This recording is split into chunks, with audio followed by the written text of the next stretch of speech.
let's talk about the budget a little bit, just as a general starting off point. I voted against the budget this year. I voted against the budget last year. Shouldn't be a surprise. I don't believe the budget that the Florida House of Representatives produces reflects the values of Florida.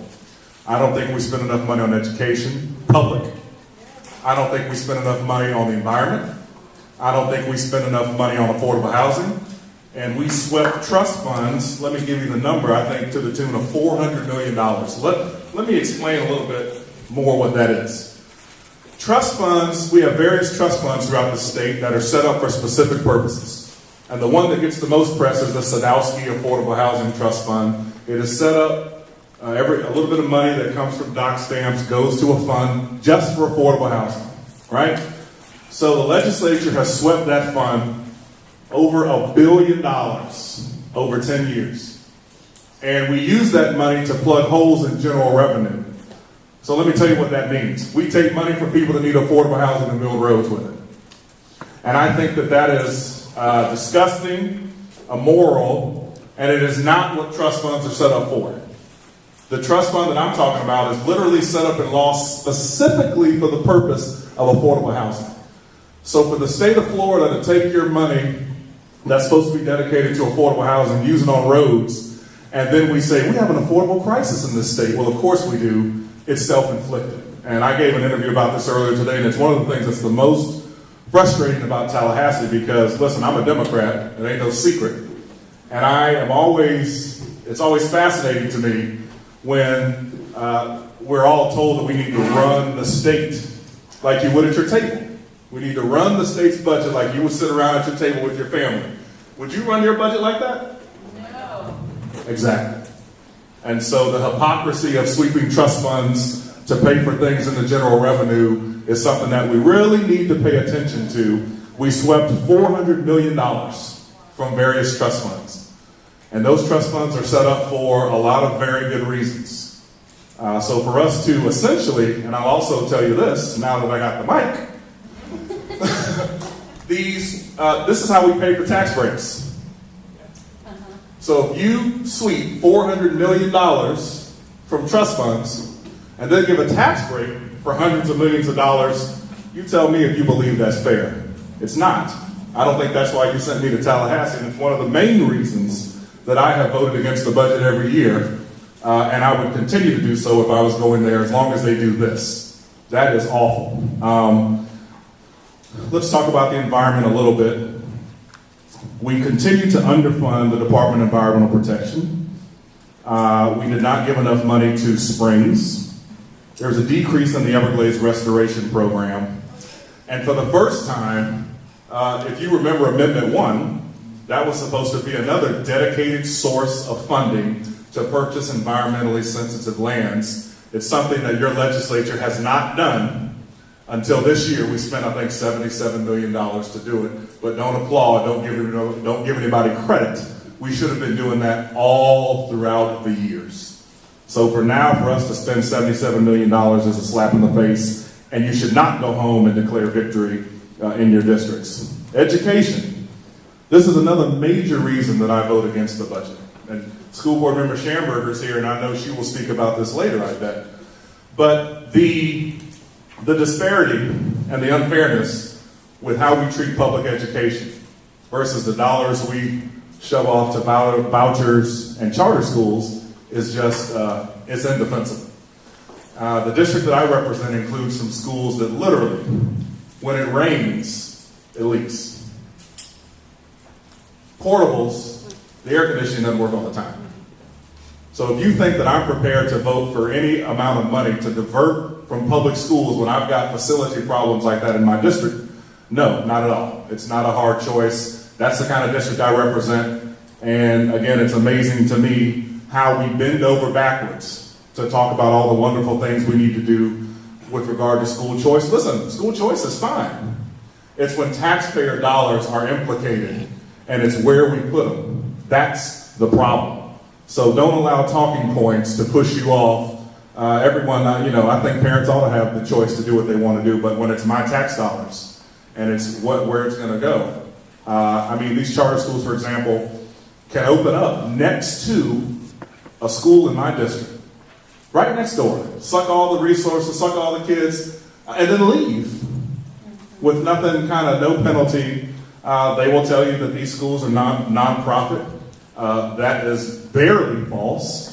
I will tell you that they're all run by management companies at the end of the day. You've read all the articles where these companies go defunct, leave communities, and I'm not going there. But I figure everybody in this room knew that already, or else I wouldn't have won. Teacher salaries, far below the national average. What we spend per pupil, far below the national average. We do not fund public education as we should, and everyone in here knows the same. Show me your budget, and I'll show you your priorities.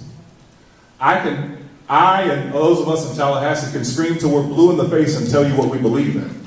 You look at where the dollars in the budget go, and you look at what we spend and what we pay our teachers, and you look at what we spend per student in the K-12 program, and then you listen to the talking points that people espouse up in Tallahassee. They don't match. And I would tell you, you look at the budget and you can tell what we believe is important and what we don't. I tell you what we do not believe is important in Tallahassee: environment, public education, healthcare to a certain extent, mental health funding. What we do believe is important are prisons, tax breaks, charter schools. Look at the budget. Talking points are talking points. Look at the budget. I promise I'm going to have some good news at some point. There was a bill, it's called the Hope Scholarship, the bully bill. Hope he changes that. Hope he changes that. It was the bully bill. So this bill would allow you to, if you believe that you've been the victim of bullying, or your parents believe you've been subjected to bullying, you could take a voucher and use that to transfer to another school, another private or public school. So let me repeat. You can get a voucher, take it, and go to a private school. First, that's a problem in and of itself. Number two, there is no requirement for any finding, any written investigation, anybody to actually say that that bullying has taken place. So let me give you a scenario. My child's in a public school. I want them to go to a charter or a private school. I'm just going to say they're being bullied, and I'll get one of those vouchers. I mean, that's what can happen underneath the bill. So again, this is another talking point. I think we would all agree bullying is bad, needs to be addressed. But not under a program where you can divert and literally take a voucher to go from a public to a private school with no documentation. That's another education problem that we have here. I'm going to get to guns, don't worry. I know you all want to get there. Criminal justice reform, or the lack thereof. This was an extremely frustrating topic because it's one of the things I ran on. And it's one of the things that I thought we all had bipartisan agreement on. Because I saw plenty of press conferences with Republicans and Democrats, and we all said we need comprehensive criminal justice reform, mandatory minimums, direct file, and all these wonderful things that we were going to do. Not one thing happened in criminal justice, except we passed a bill to collect data. How much more data do we need to collect to know there are disparities in the criminal justice system? How much more data do we need to collect to know that we should not be treating juveniles as adults when they're interacting with the criminal justice system? It's a farce. We all sat prior to session. When I say we, us politicians, we all sat and we said, we're going to do something about this. Republican leadership, we all did these press conferences, beautiful graphics. We all were singing Kumbaya. Nothing happened. Talking points versus reality. One of the bills I filed was the direct file bill, which would mandate that a judge be involved when a juvenile is being prosecuted as an adult. The judge would be involved in that process. The hope, obviously, was that less juveniles would be direct filed. I'll give you a guess as to how many committee stops that bill had. Rhymes with hero. Sanctuary cities. I mean, this is what we spend our time debating in Tallahassee. That bill is not only, in my opinion, unconstitutional, I thought it was racist. That's a racist bill. All it does is codify racial profiling. And we debated the bill a whole bunch, and everybody bent over backwards to talk about why we needed to do that. That is a federal issue. Immigration is a federal issue. The legislature doesn't need to be involved in that. In fact, I would argue the less we're involved in stuff, the better, because we mess up a lot of stuff. And so, this session unfolded. It was a very strange session. It started out that we were going to talk about criminal justice, and then there were a lot of scandals up in Tallahassee, so it turned into a session where we talked about a lot of sexual harassment and a lot of things that were going on in Tallahassee, and quite frankly, rightfully so. A light should be shined on some of the stuff going on in Tallahassee. But then Parkland happened. And the session, again, rightfully so, turned into how are we going to deal with Parkland? How are we going to prevent this from happening again? And then I thought it was one of the, I just loved the end of session because the kids took it over. And it was amazing to see. It was amazing to see thousands of kids march on the Capitol and demand from us action to prevent them from getting slaughtered in their own classrooms by assault rifles. Because clearly we weren't doing it. Clearly the adults were not up to the challenge. We were mired in politics. We were mired in trying to do anything we could to get the kids to leave, but to keep the NRA. And it was just wonderful to see those young people not take no for an answer and to demand of us what we needed to be doing. And so those young people asked for two things: no assault rifles and don't arm teachers. The legislature did not one thing they asked. We armed teachers, and we did not ban assault rifles. And so that was extremely disappointing. Ultimately, I voted against the Parkland bill. I'm going to tell you some things that are contained in the bill, because there are some good things in the bill. The bill did pass and was signed by the governor. The bill, let's see if I can find it here. The bill contained money for school hardening. The bill contained money for mental health to address these problems up front. The bill did raise the age where you can purchase a weapon. The bill banned bump stocks. All those things I agree with. What I don't agree with is arming teachers and cloaking them in stand your ground immunity. And so there was no way that I was going to vote for a bill that contained that. And some of the backstory I want to tell you. So it was very emotional. I mean, the surviving students and their families, they came to my office. They came to all of our offices, sat in front of us, cried, and asked, why was politics this way? Cried and asked, why can't you all do something? Why does it have to be so political? Promise us that this time will be different. I mean, this is hard stuff. You don't run for office just to get in front of the line at a game.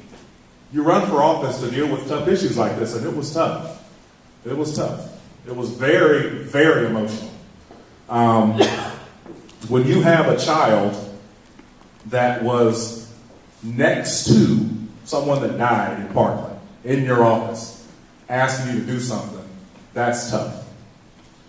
And so, as we moved along in this process, it became clear that they were being told that if we didn't pass this bill, nothing would get done. And so the messaging started turning into, let's just pass this, we got to have something. And so those same families and those same survivors were now coming to our offices, particularly the offices of people they thought were going to vote against the bill. Coming in our offices saying, please, Representative Shaw, we need this. Please vote for this.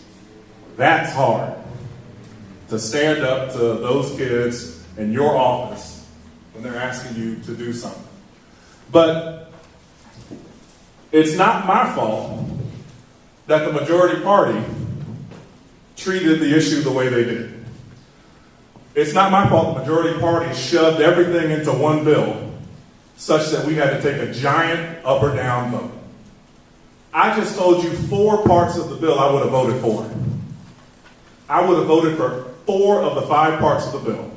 Those would have passed, not unanimously, but those would have passed.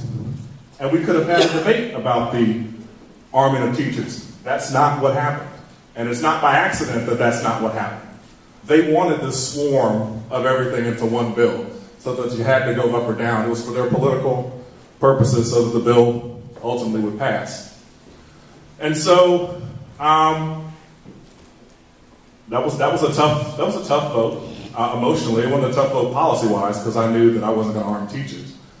But I just tell you that to let you know, kind of what you're up against when you're dealing with these issues. Sometimes it's not so black and white. It's not so easy looking from the outside. It's tough when you've got to look those kids in the eye and say, I'm not going to vote for this bill. It's very difficult. So we had a procedural vote, and this is another reason that I was able to tell the kids that I voted no. They all wanted a ban on assault rifles.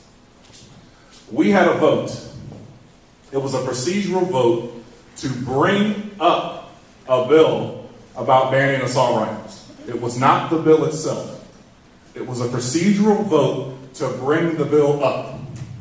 That bill failed on purely partisan lines. So it's wonderful to say that let's all come together. It's wonderful to say let's have a bipartisan response to a tragedy. But when it comes time to press the red button or the green button, it was purely political. It was a straight party line vote. So I didn't feel bad. And I told the kids, you just had every Republican in the House not vote to ban assault rifles, and every Democrat did. That's where we are still. That's where we are still. And so we'll talk about the gun bill a little more, but that is ultimately, I wasn't going to arm teachers, but also it's their fault for packing everything into one bill and to making the process what it is. It did not have to be that way. And that was one of the arguments I made when I voted against it. You all made it this way. Another argument I made, particularly with members of the Black Caucus, I represent East Tampa. People die of gun violence every day in East Tampa, in Liberty City, in Frenchtown, in Overtown, in Paramore, and lots of these depressed neighborhoods around the state. We need to have a comprehensive discussion about guns on our streets. That's what we need to have a comprehensive discussion about. And we weren't having that discussion. And that was something that was, it was clear that that was not the discussion we were prepared to have. That we were going to have a discussion about, subjects of importance, the red flag and mental health and school hardening. Those are important. The common denominator in these issues is the gun. So let's not be foolish. Let's not pretend. Let's not put it under the rug. That's the common denominator. And we need to deal with the prevalence of guns on our streets and the ease by which you can obtain them. Something's wrong with how we do things right now. So I will answer a few questions about session right now before we switch to the round table. And I'm happy to do it. If you have any questions about session itself. Reverend, I know you had one. I really wasn't going to ask you. I was going to wait to ask. I'm sorry. Well, I'll answer. Because it's something that a lot of people ask me about. And it is payday limit. So I voted for the payday loan bill. A lot of people were surprised by that. I think a lot of people consider me a consumer advocate and someone that represents consumers and that stands up to bad actors. You know the area I represent. You've got to represent your district. A lot of my constituents do not have access to capital, do not have the ability to go to a bank and obtain access to capital. If you are going to come to me and say, AmScott, insert name here, is a predatory lending institution, you need to come to me with another choice that my people have if they need funds.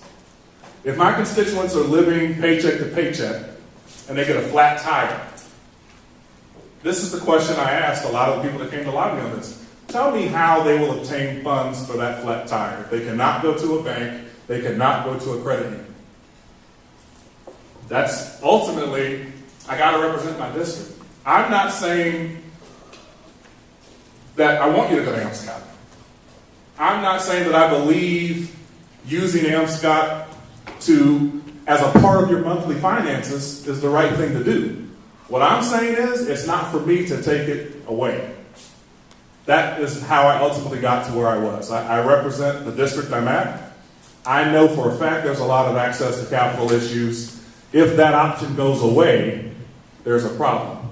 If you can come to me with an alternative, I'll listen.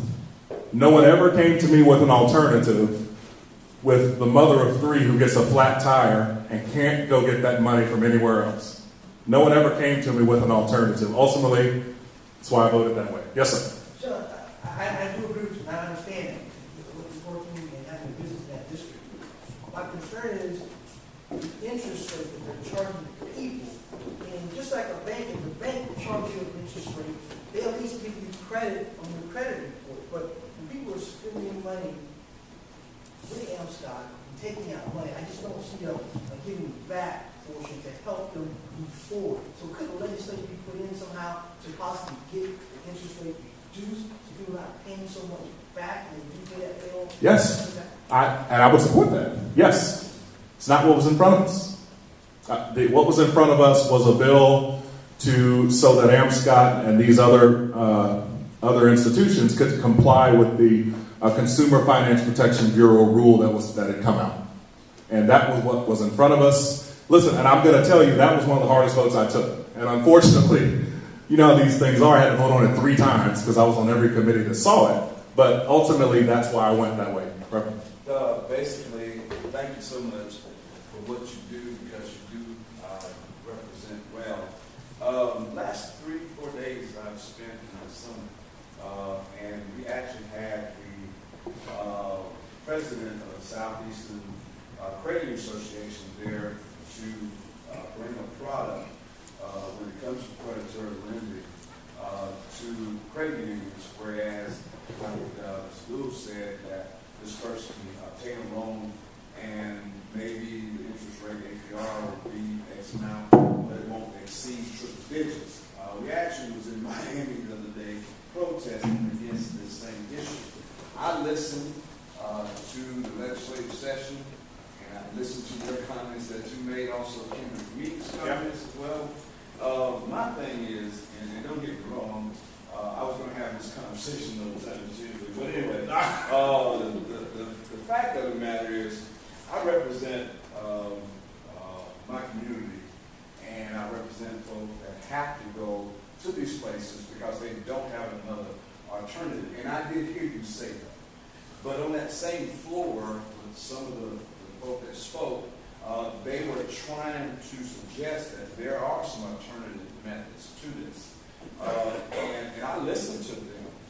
And I really think we should take another, well, it's too late now because it already passed, but as it relates to alternative methods for folk to go to these payday lenders, we need to do something different, because now you're talking about some of these APRs are over 300%, and the folk can't do it, and they have to go get the first loan, and then now you can't pay that off in a certain day, then oh, by the way, you have to get another one.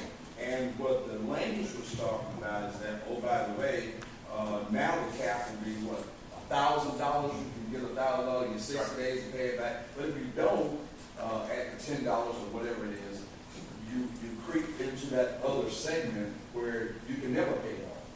And I have some folk in my church that are in that position, and we're trying to help them to pay that off.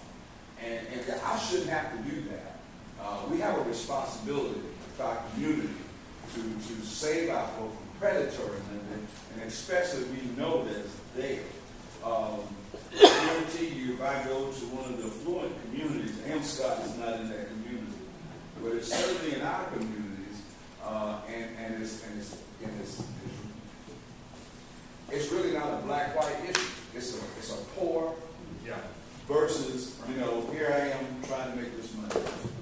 Pastor, I don't disagree with anything you said, other than I will say this. So the APR percentage you mentioned, right? If you annualized an ATM fee that you pay if you go to a bank that's not yours, that's quadruple digits. If you annualized it. So which means a lot of the discussion was not apples to apples when we were having these discussions in committee. But what I will tell you is the alternative programs are what I was most interested in, and they don't exist yet. They are developing them. If they had already existed, my vote might have been different. But I kept thinking about, you got a flat tire, you live paycheck to paycheck, what do you do to pay for that tire? Take some of that money, the trust fund money. Well, you talked to the right one. I totally agree with you there, but I'm glad we had that discussion. That's ultimately why I went there. That's a tough issue, and that's one that people were, I was getting questions about that, and that's why I wanted to bring it up. That is why I went there, and people were kind of, that seems not like Sean, but it was because it's the district I represent, and I thought that was the best vote at the time for that particular bill. Any other questions before we go to the roundtable? Yes. I'm just going to make a statement. Representative, thank you for your work with House Bill 432, which could have eliminated CRAs. I don't think people realize how much CRAs help blighted communities. But I really want your opinion on the proposed homestead exemption increase. And I know you and I have talked about this before, but some of the people here don't realize that is not going to help lower income families and the houses that they own. Matter of fact, it's going to hurt the first things that will get cut: fire, police, parks, recreation. Take it away. You said it. The homestead exemption amendment that's going to be on the ballot is bad. It is going to take away money from your local communities. The only way they can replace it is to raise your local taxes, but they're capped. So once they have capped their local millage, guess what happens if they can't make up the difference? Your ambulance takes longer to get to your house. Parks are open less. Critical services that local governments pay to you, like libraries, don't come. But you bring up a good point. So there are going to be a lot of constitutional amendments on the ballot. And maybe I'll have another one of these actually where we talk about constitutional amendments themselves, because now the process is over. We know exactly what will be on the ballot. And there are some nasty constitutional amendments on the ballot, particularly as it relates to education. That shouldn't be a surprise. And so maybe I will have another one of these, but be very careful, be very educated about what you vote for to put in the Constitution, because it's not like the laws we pass. Once it gets in the Florida Constitution, that's it. That is more important than the law. That's more important than the judicial decision. That is now enshrined in the Florida Constitution, and it's a big deal. So there are some very nasty ones. There's some good ones too, particularly the one that gives automatic restoration of voting rights. Vote for that. You should absolutely vote for that, because once you've done your time, you should be able to vote. And the way we do it now is reminiscent of Jim Crow. I said it. Yes. I'll take it. Okay. There are some, but is it number 4? No. Amendment 4 is the one you should vote for. But we will have another one of these. I'll commit you to do that on the constitutional amendments, because they're very, very important, and there's a lot of them, and a lot of times they are purposefully confusing. And I'm on my soapbox, so let's talk